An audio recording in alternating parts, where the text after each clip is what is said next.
Time for the Weird and Wacky segment.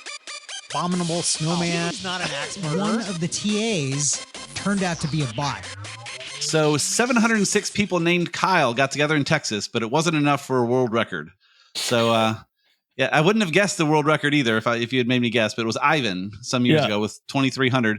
Yeah. The issue here is Kyle did better last year. The Kyle gathering, they do it repeatedly. It had 1,400 people last year and only half as many this year. But And it was in a city named Kyle in Texas for people named Kyle, trying to break the record for people in one space with all the same name, I guess. Yeah, but Kyle is, in the hundreds of most popular names. Like, it's way down the list. I think in Adams, gathering the Adams would probably do a lot better. Yeah. It would seem to be a lot more, so there you go. Okay. Maybe I'll try to put that together. See if you can get 2,500 Adams together in one place and set a new record. That'd be great. I like it. All right. This last one from Weird and Wacky, I keep reading it thinking this has to be a parody article. But it was in the New York Post, so I don't know. Anyway, startup claims they've created AI head transplant system, plans to perform first procedure within decade. So basically what they're saying is literally what they're saying is they can cut off a human's head and apply it to the body of someone that has gone brain dead, and then that person can live on. And this feels like a just terrible beginning to a sci-fi end of the world AI taking over.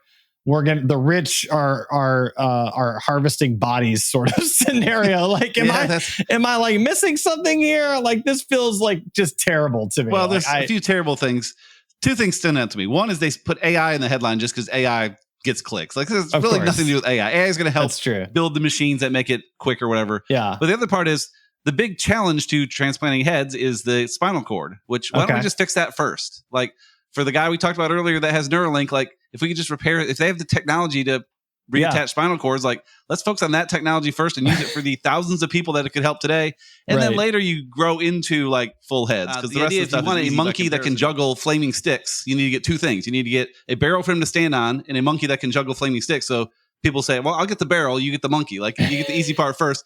So they need to just let's pick the easy part here first. Get the spinal cord stuff and let's figure out the rest later. So I mean, this does kind of beg the question, at what point does technology start to at what point does the potential for immortality start to begin with technology? Because when you start talking about you could just transplant your head to a different body, that seems like if that's possible, you could live 200 or 300 for 400 years at that point. But then then there's also the whole at what point can you upload your consciousness into virtual reality and just exist on a server forever? And honestly, I think we're getting closer to that potential point, which is kind of terrifying. But then it becomes, is that you or not? Well, yeah, and I think it becomes. I think it's a copy of you for sure. Right, I think it's just a copy of you at that point. Right. But even so, that's interesting and scary. So I don't even know. I don't know what to do with all that. Yeah. So anyway, all right. Well, that's a conversation for another day. There you go.